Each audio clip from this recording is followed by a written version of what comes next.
아말렉 사람들에 의해서 자기 가족들이 다 잡혀가고 그 일로 인해서 자기를 따르는 사람들마저 자기를 죽이려 하는 어려운 처지에 있을 그때에 정말로 삶이 다급하였으나 하나님의 은혜를 힘입어 다시 힘을 얻었던 다윗처럼 하나님, 저희가 인생의 다급한 상황 가운데 있을 때가 참 많습니다. 그러나 오늘 이 말씀 앞에 서 있는 이 시간 주님이 우리에게 은혜를 베푸셔서 하나님의 은혜로 다시금 힘을 얻는 귀한 시간이 되게 하시옵소서. 그렇게 행하실 아버지를 찬양하며 기대하며 신뢰하며 예수님의 이름으로 기도를 드립니다. 아멘. 이런 모습들을 보면 이 당나귀와 얼룩말이 두 가지로 이렇게 접목되어 있는 거죠. 이런 모습을 보통 우리가 상상할 수 없는데 이게 CG인지 실제로 교배된 건지를 정확히 알 수 없어요. 그렇지만 이런 사진이 있더라고요. 참 납득하기 어렵죠. 그리스도인의 모습도 이럴 수 있다고 생각해요. 예배당 안에서는 그리스도를 믿는 신자인데 우리가 살아가는 삶의 터전으로 나가면 세상과 구별되지 않는 사람으로 살 수 있는 그 모습이 있는 것이죠. 이것도 좀 보기가 불편한데 이 모습은 어떠세요? 예, 지금 걔가 모래에 딱 갇혀서 아마 숨도 쉬기 어려운 형편에 있을 거라는 생각이 들어요.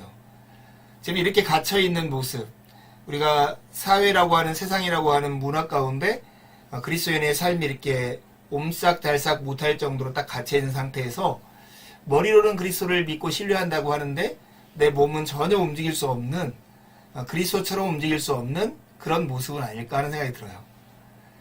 우리들의 그리스도인으로서 삶의 모습은 어떤지 궁금합니다.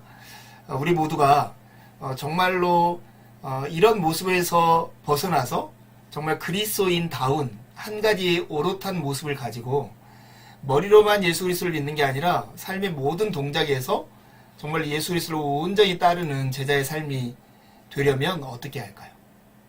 저는 그 출발은 늘 말씀에서 시작돼야 한다고 생각해요. 여러분 생각은 어떠세요? 말씀의 중요성은 창세기 1장 2절에 3절 말씀을 보면 우리가 알 수 있어요. 보이면 같이 한번 읽어봅시다. 땅이 혼돈하고 공허하며 흑암이 깊음 위에 있고 여호와의 영은 수면 위에 운행하시니라. 하나님이 이르시되 빛이 있으라 하시니 빛이 있었고. 이 말씀을 도해하면 이래요. 혼돈과 공허의 상태에서 질서와 충만의 상태로 변하는 것이 창세기 1장의 모습이거든요. 혼돈이라고 하는 것은 형태가 없는 것이고 공허하다는 것은 그 안에 내용물이 없는 거예요. 그런데 질서가 잡힌다는 것은 형태를 갖춘다는 것이고 충만하다는 것은 완전히 그 안에 컨텐츠가 채워지는 것을 말하거든요. 창세기 1장 2절에 3절 말씀에 보면 혼돈과 공허의 상태가 질서와 충만의 상태로 변해요. 언제요? 말씀이 있을 때. 반면에 말씀이 없으면 질서 잡히고 충만한 상태가 혼돈하고 공허한 상태로 변한다는 것. 삶을 통해서 경험하고 말씀을 통해서도 우리가 확인하는 내용이죠. 여러분, 이 하나님의 말씀은 늘 우리의 삶과 이게 부딪히면 늘 사건을 만들어내요. 하나님의 말씀이 이 공허하고 혼동한 이 때에 정말로 실체를 만들고 질서를 만들고 충만을 만든 것처럼 그렇게 된 거라는 거죠. 말씀이 있으면 혼돈과 공허의 상태가 질서와 충만의 상태로 되고 말씀이 없으면 질서와 충만의 상태가 혼돈과 공허의 상태로 변하는 것입니다. 말씀이 얼마나 중요한가 우리 아시겠어요? 기대하는 것은 하나님의 말씀이 늘 여러분의 삶과 이렇게 부딪히는, 그래서 사건을 만들어내는 그 사건 속에서 하나님의 세상을 경험하는 여러분들이 되기를 간절히 바랍니다. 작년 말에 우리가 코로나 덕분에 성경 통독을 했어요. 제가 성경 통독하신 분들 이렇게 통화하면서 피드백을 받았는데요. 두 단어를 요약할 수 있었어요. 하나는 좋다, 좋았다 하는 거예요. 다른 하나는 너무 많다 하는 거예요. 여러분들 중에서 이런 느낌 저에게 피드백 하신 분 계시죠? 이렇게 성경에 있는 것이 너무 좋았다라고 정말로 이구동성으로 이렇게 말씀하셨어요. 특별히 태어나 처음으로 오랫동안 신앙생활 하면서도 이 성경을 통독한 게 처음이라고 말하시는 분들도 계셨고요. 그리고 성경을 통독하니까 이러저러한 유익이 있었다라고 저에게 말해 주었어요. 그러나 또 한 가지 이구동성으로 저에게 얘기했다는 게 너무 많다 이렇게 얘기했던 거예요. 예, 어떻게 할까요? 제가 이 피드백을 들은 다음에 제가 마음 먹은 게 있어요. 바로 이거예요. 예, 간단한데요. 좋은 것은 더 좋게 만들고 힘든 것은 더 쉽게 만들면 되겠다 이런 생각이 들었어요. 예, 성경을 읽으니까 좋았다고 그래요. 그래서 좋은 것을 더 좋게 만들려고 했었고요. 성경을 읽는 분량이 너무 많았대요. 그래서 힘들었던 그 부분을 쉽게 하는데 이번 금년도 성경 통독에 초점을 두었던 것입니다. 제가 예전에 어느 마트를 갔더니 마트에서 그 영업하는 판촉하는 사원이 이런 얘기를 하더라고요. 대한민국 사람들이 제일 좋아하는 영어가 뭔지 아세요? 이렇게 소리치더라고요. 그런 다음에 그가 답하기를 1+1 이렇게 얘기했어요. 대한민국 사람들이 가장 좋아하는 영어 1+1. 예, 제가 금년에 좋은 것을 더 좋게 하기 위해서 작년에 했던 거에다가 더해서 좋은 것을 덧붙이려고 마음을 먹었어요. 그게 뭐냐면요, 이런 거죠. 예, 혼자 읽는 것이 좋았는데 혼자 읽는 것에서 더 좋게 만들려고 해서 더불어 읽고 가족과 함께 읽고 이웃과 함께 읽고 또 한 가지 그냥 눈으로만 읽는 데서 더해서 드라마 바이블이라고 하는 어플을 통해서 읽는 거예요. 이게 제가 1+1을 드리려고 준비한 거예요. 마음에 드세요? 예, 여러분들 1+1 좋아하시죠? 작년에 읽은 거에다가 더해서 이렇게 더불어 함께 읽고 드라마 바이블을 통해서 읽는 그런 시간들을 가졌으면 좋겠습니다. 더불어 힘들었던 것을 더 쉽게 하려고 마음을 먹었어요. 제가 선택한 방법은 이건데요. 작년에는 우리가 15주 동안 읽었거든요. 근데 이번에는 40주로 늘렸어요. 1월 18일부터 시작해서 예를 들어서 명절 같은 데는 좀 쉬고요. 그 다음에 여름 휴가철에는 쉬고 그리고 부활절 고난주간 이럴 때는 특별히 그 말씀을 묵상하기로 하고 그러면서 쉬고 하면 우리가 추수감사절 전에 이 성경 통독을 마칠 수 있어요. 작년에는 우리가 신구약 한 번씩만 읽었잖아요. 금년에는 구약 한 번에 신약 두 번까지 이렇게 읽을 수 있어요. 작년에는 하루에 평균적으로 13장을 읽었거든요. 근데 금년에는 하루에 6장만 읽으면 다 읽을 수 있다고 하는 거예요. 기쁘세요? 작년보다 60% DC를 한 거예요. 이렇게 해서 금년에 읽어보려고 그래요. 1+1. 작년보다 혼자 읽는 게 아니라 더불어 읽고 그냥 눈이나 입으로만 읽는 게 아니라 드라마 바이블이라고 하는 어플을 통해서 읽고 그리고 분량을 60% DC 해가지고 15주를 40주로 늘리는 대신에 하루에 읽는 분량을 한 6장 정도로 줄여서 읽는 거예요. 예, 마음에 드셨으면 좋겠습니다. 예. 구체적으로 어떻게 읽을 것인가 하는 거예요. 구체적으로 어떻게 읽을 것인가? 읽고 기도하고 나누는 걸로 할 거예요. 먼저 읽기는요. 드라마 바이블 200일 플랜이라고 하는 그 방법을 통해서 읽기를 진행해 나갈 것이고요. 구약은 가급적 개인적으로 읽고 신약은 가족이 함께 읽는 방식으로 읽어 나갈 예정입니다. 그리고요. 하루에 한 편씩 시편을 더불어 읽는 건데 이 시편 한 편을 가지고 가족과 함께 읽은 다음에 말씀 기도 방식으로 기도하는 거예요. 예, 읽기, 기도. 그런 다음에 나누는데요. and one. 나중에 좀 더 소개하겠지만 나 외에 나처럼 여기는 또 한 사람을 정해서 그 사람과 더불어 읽고 묵상한 내용을 나누는 거죠. 이렇게 하면 읽고 기도하고 나눔으로써 우리의 삶이 성경 읽기가 훨씬 더 풍성해질 거라는 생각이 듭니다. 여러분 정주영 현대그룹 창업자의 유명한 말이 있어요. 여러분 들어보셨어요? 이봐 회복이나 했어? 어떤 사람에게 어떤 지시를 하거나 어떠한 기획서를 가지고 와서 이거 안 되겠는데요? 못 하겠는데요? 이거 어렵습니다. 이렇게 보고를 하면 정주영 회장이 늘 했던 말이 이거였대요. 이봐 회복이나 했어? 예. 해보지도 않고 안 된다, 못한다, 어렵다라고 얘기하는 이들이 있다. 해보지 않으면 어떤 일도 당연히 성공할 수 없다. 이게 정 회장이 했던 말인데요. 그냥 우리의 삶에도 적용할 수 있을 것 같아요. 성경 읽기는 실제로 해봐야 그 안에서의 즐거움과 기쁨을 누릴 수가 있습니다. 정말이에요. 성경을 읽고 읽은 데서 멈추지 말고 말씀을 가지고 기도하고 기도하는데 멈추지 말고 읽고 묵상한 내용을 누구인가 나눠보세요. 그러면 마치 스노우볼처럼 눈사람처럼 우리의 기쁨이 더 커질 것입니다. 그리고 하나님을 알아가는 것이 더 진해질 거예요. 제가 정정 회장의 말을 빗대서 얘기하면 이거예요. 성경 어떻게 읽어요? 저는 못 읽어요. 성경 읽기 어려워요. 그런 사람에게 읽기, 기도, 나눔 이것을 붙여서 읽기나 해봐요. 읽기나 해봐요. 이렇게 말하고 싶어요. 읽기나 읽기, 기도, 나눔.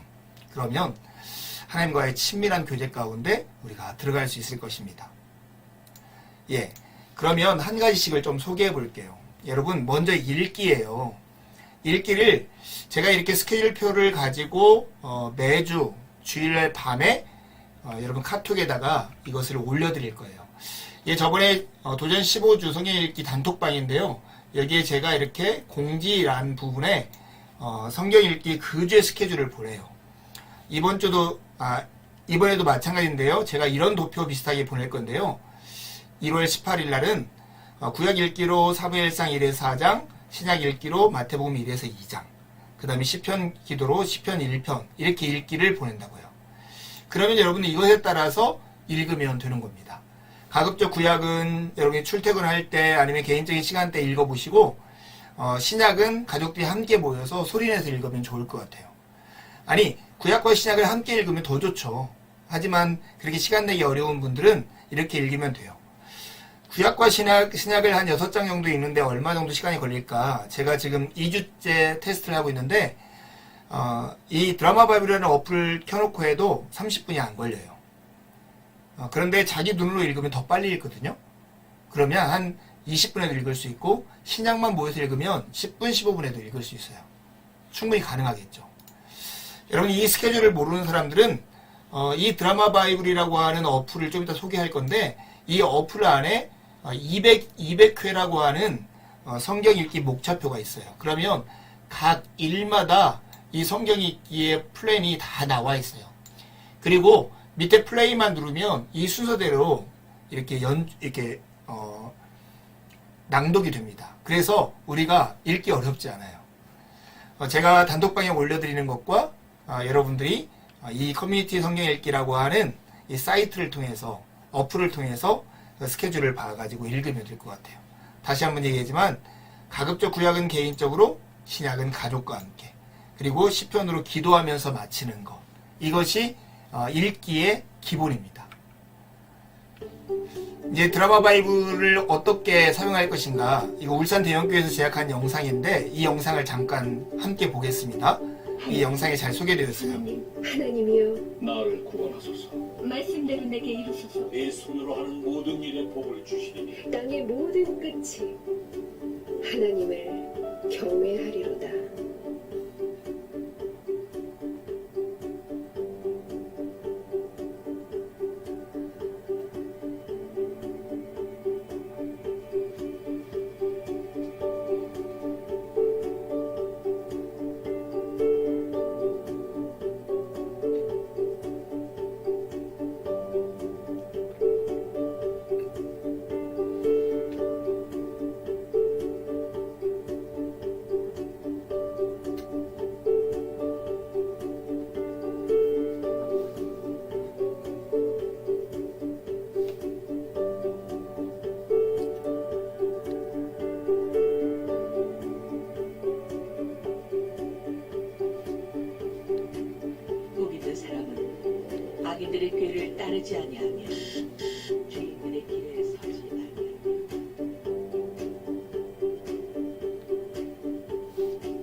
길을 따르지 아니하며 죄인들의 길에 서지 아니하며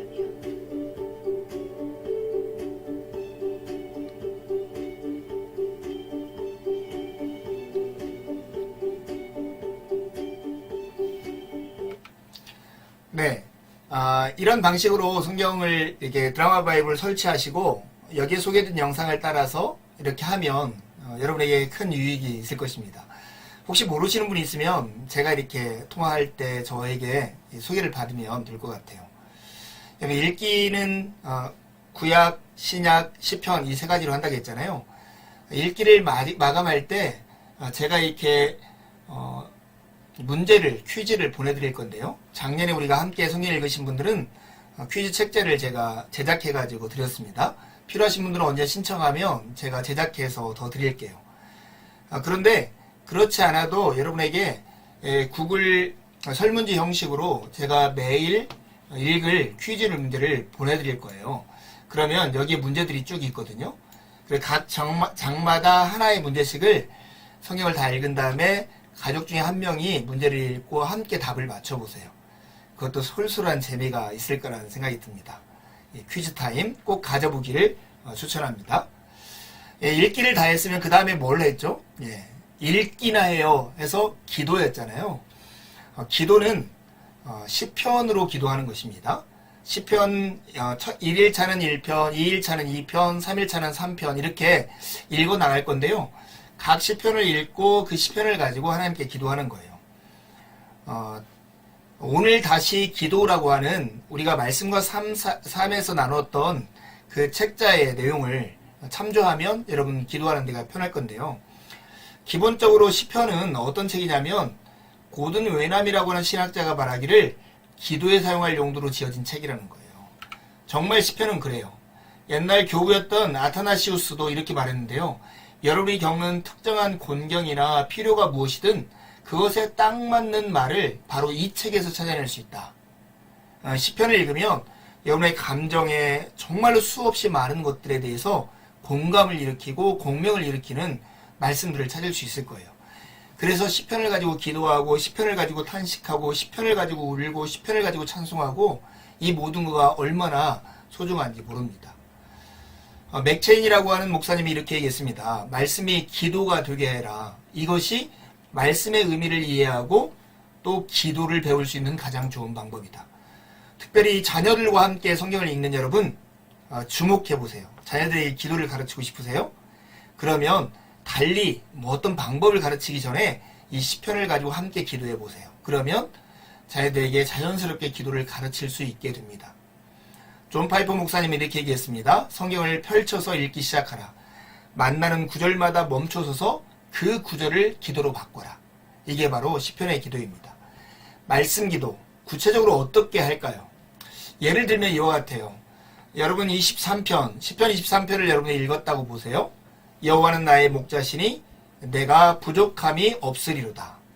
이런 말씀을 읽었으면 이 말씀을 가지고 이렇게 기도할 수 있어요. 주님, 주께서 나의 목자가 되심을 감사드립니다. 주님은 나의 선한 목자이십니다. 내 평생의 삶을 주님께서 목자가 되어 인도하셨습니다.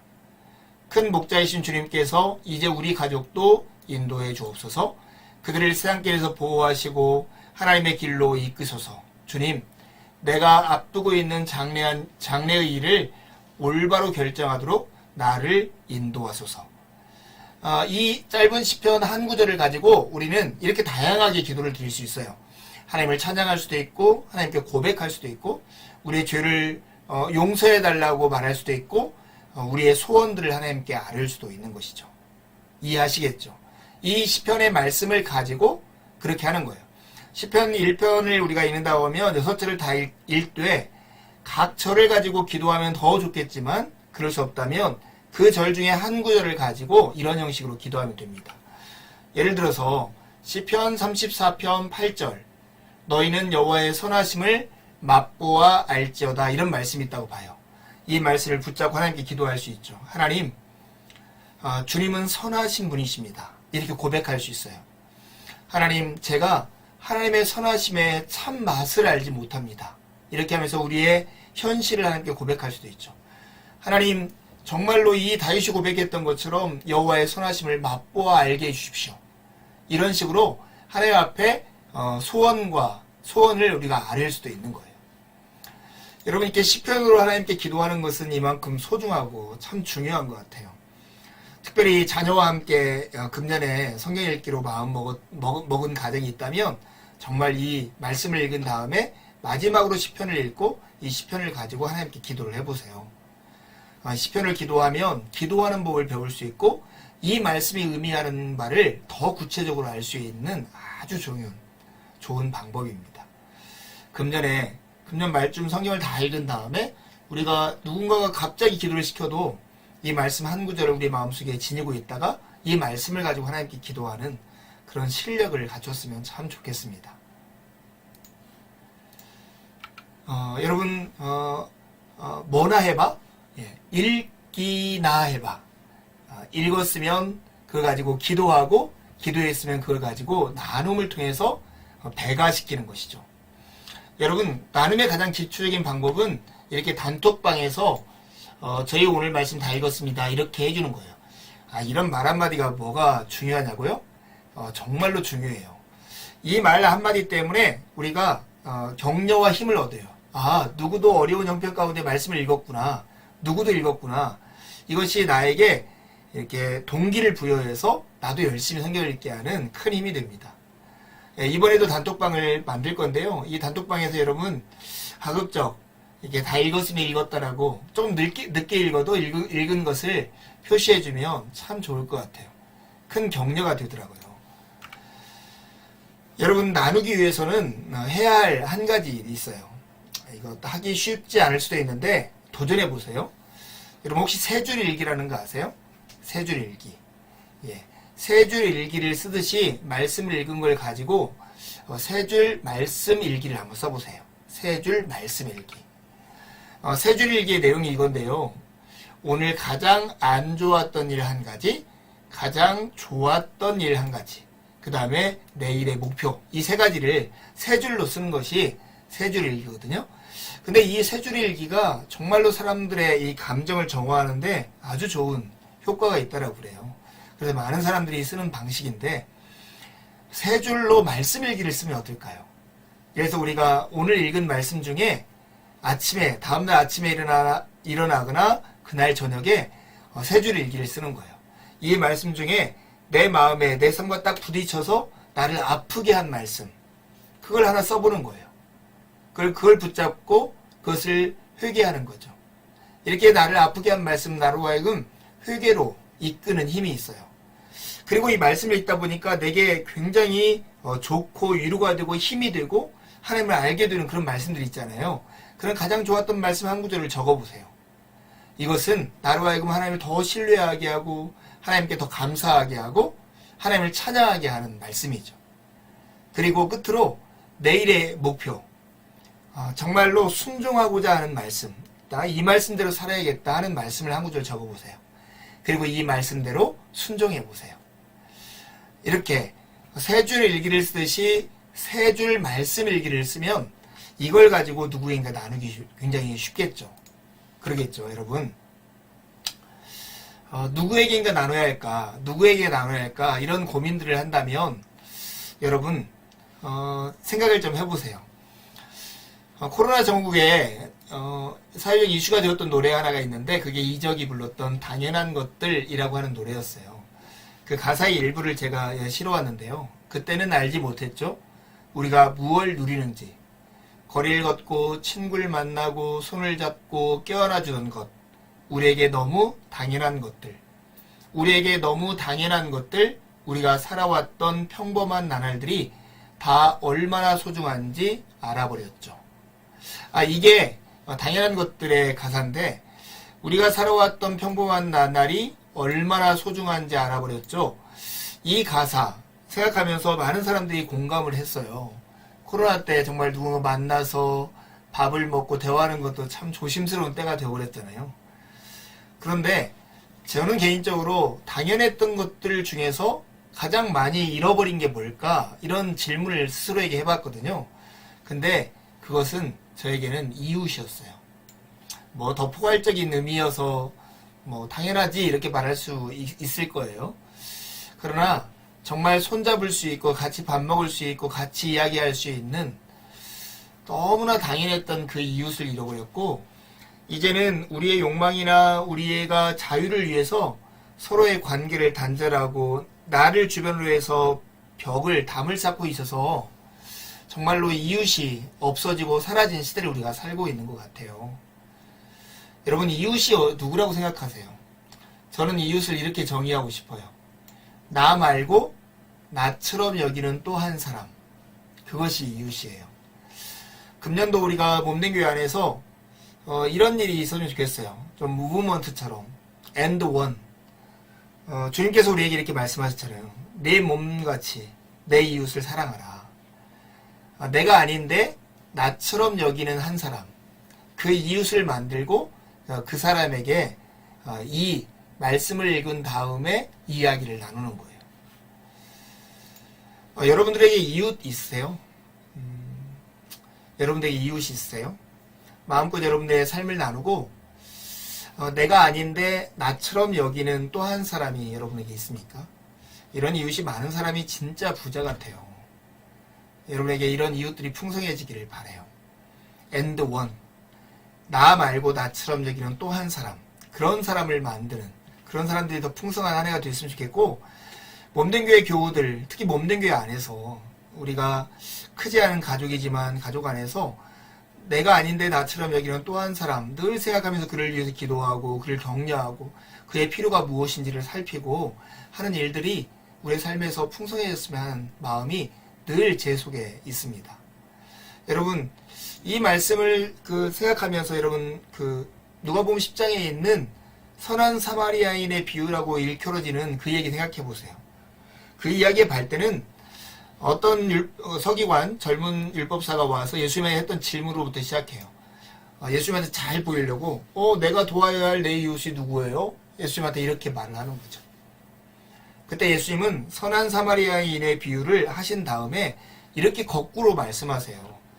누가 강도 만난 자의 이웃이 되겠느냐? 예수님의 관심사는 이거예요. 내 이웃이 어디 있는가 이 찾는 데 예수님의 관심이 사가 있는 게 아니라 세상의 모든 사람들이 이웃을 찾고 있다는 거예요. 이웃이 필요한 저 사람에게 누가 이웃이 되어주겠느냐 이렇게 물어요. 여러분에게도 이웃이 되어주는 사람이 필요하지 않으세요? 예, 저에게 그게 필요하더라고요. 누군가 저에게 전화를 해서 어떻게 지내냐고 이렇게 묻는 말 한마디가 되게 저에게 큰 힘과 위로가 되더라고요. 제가 코로나 검사 받았다고 그랬죠. 몸된 교회 담임 목사가 코로나 검사 받았는데 몸된 교회 교우 중에 전화 와서 목사님 어때요? 이렇게 묻는 사람이 하나도 없었어요. 이렇게 농담인데 그렇더라고요. 제 마음에 이렇게 코로나 검사 받으면서 긴장하는 게 있었던 것 같아요. 그래서 이런 때 누군가 전화 와서 어때요? 몸은 괜찮아요? 이 말을 해줄 때 저에게 큰 위로가 되더라고요. 여러분 생각해 보세요. 우리가 누구인가 전화하려고 하면 저 사람 바쁜 거 아닐까? 저 사람 지금 전화 받기 어려운 형편이 아닐까? 아니면 뭐 전화 받으면 좋아할까? 이런 생각할 때가 참 많잖아요. 그런데 역지사지 해보세요. 입장을 바꿔놓고 생각해 보세요. 누군가가 나에게 전화를 해줬다고 생각해 봐요. 그럼 여러분 마음이 어떠겠어요? 엄청 기쁘고 즐겁죠. 여러분이 전화하면 그 사람들이 그럴 거예요. 거기에다가 여러분들의 이야기를 나눠주면 더더욱이 좋아할 거예요. 그 마음을 가지고 and one. 내가 아니지만 나처럼 여기는 한 사람에게 여러분의 이야기를 나눠보세요. 특히 말씀을 읽으면서 오늘 나를 아프게 했는데 그래서 나로 하여금 회개하게 했던 그 말씀을 나눠보시고요. 나에게 위로가 되었던 그래서 나로 하여금 하나님을 찬양하고 하나님께 감사하고 내 마음을 하나님을 더 신뢰하게 만들었던 그 말씀을 나눠보세요. 나아가서 참 이렇게 살아봐야겠다. 순종하고자 하는 그 말씀을 내가 아닌데 나처럼 여기는 한 사람, 특히 몸된 교회 아래에 있는 한 지체들, 여러분이 가까이 지내는 신앙의 형제들 자매들, 또 누구에 나누고 싶은 한 사람에게 나눠보세요. 정말로 여러분의 나눔이 풍성해질 거라고 생각합니다. 여러분, 누구에게 전화해 주는 것, 누군가가 만나주는 것, 누구에게 기도하는 것, 이것은 말로 표현할 수 없는 큰 힘과 위로가 됩니다. 2021년도 몸된 교회 목표가 뭐였던가 여러분 기억나세요? 예, 말씀과 기도로 하나님과의 사귐이 깊어지는 해예요. 하나님과 사귐이 깊어지는 해. 여러분 예수를 믿는다라고 하는 것을 복잡하게 설명하지 않아도 돼요. 요한일서 1장 3절 말씀을 이렇게 봐요. 우리가 보고 들은 바를 여러분에게 선포합니다. 우리는 여러분도 우리와 서로 사귐을 가지기를 바라는 것입니다. 우리의 사귐은 아버지와 또 그의 아들 예수 그리스도와 함께하는 사귐입니다. 여러분이 요한 사도가 지금 편지를 하면서 얘기해요. 여러분들 나하고 함께 사귀었으면 좋겠어요. 근데 내가 사귀는 사귐은 하나님 아버지와 예수님과 함께 사귀는 사귐이에요. 예수를 믿는다라고 하는 것은 다른 게 아니라 하나님 아버지와 예수 그리스도와 예수를 믿는 성도들과의 교제, 사귐, 그것이 예수를 믿는 거예요. 그 예수 그리스도를 믿는다는 이 사귐을 존 오웬이라고 하는 신학자가 이렇게 설명했는데요. 참여한 모든 자들을 즐겁게 하는 좋은 것을 함께 나누는 것.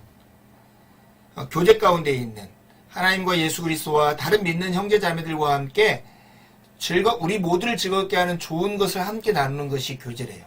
이 교제는 무엇이 있어야 가능하냐면 그리스도 예수 안에 있는 연합이 있어야 가능하다고 하는 거예요. 예수 그리스도를 믿으면 그리스도와 하나가 됩니다. 연합돼요. 이 연합이 교제를 가능하게 해야 여러분 예수 그리스도를 믿는 순간 우리는 그리스도하고 연합되는 거죠. 그래서 그리스도의 연합관계 안에서 하나님과 교제하게 돼요. 하나님이 성도들에게 보여주신 바로 사랑과 은혜를 우리가 받아들이게 되는 거예요. 나누게 되는 거예요. 그러면 우리는 그 사랑에 대한 반응으로서 하나님을 사랑하고 하나님을 신뢰하고 하나님 안에서 기뻐하고 하나님께 순종하게 되는 거죠. 하나님이 우리에게 좋은 것을 주시고 우리는 그것에 대한 반응으로 하나님께 나아갈 때 서로 사귐이 있고 이 사귐 가운데 교제가 이루어지는 것입니다. 여러분 우리가 예전에 예배라고 하는 예배라는 책을 나눌 때 그 예배가 무엇인가 여러분 기억나세요? 그리스도의 구속사에게 나타난 하나님의 사랑과 은혜에 대한 인간의 응답, 이것이 예배라고 했어요. 예배는 하나님과 만나고 하나님의 사귀는 것에 극치고 절정이에요. 예배 시간에 우리는 이 하나님과의 사귐이 있어야 해요. 하나님의 사랑과 은혜가 무엇인지 이것을 알고 하나님의 사랑과 은혜에 대해서 찬양과 기도와 헌물로 하나님께 반응하는 것이 예배인 것이죠. 여러분 금년 안에는 이 말씀과 기도로 하나님과 깊은 사귐이 있는 한 해가 되었으면 좋겠습니다. 여러분들도 이런 소망을 가지세요? 예, 저 그런 소망이 있어요. 그냥 머리로만 아는 신앙 말고요. 입으로 잘 표현할 수 있는 신앙 말고요. 우리가 늘 전인격적으로 하나님을 경험하는 그런 신앙. 여러분 그런 신앙 꿈꿔봅시다. 금년에 말씀을 읽고 말씀을 가지고 기도하고 말씀을 나누고 그 말씀대로 살아봐요. 그래서 하나님과의 친밀한 교제 가운데 나아가는 한 해가 되었으면 정말 좋겠어요. 제 소원 여러분도 함께 품어주세요. 함께 기도하고 마치겠습니다. 기도하겠습니다.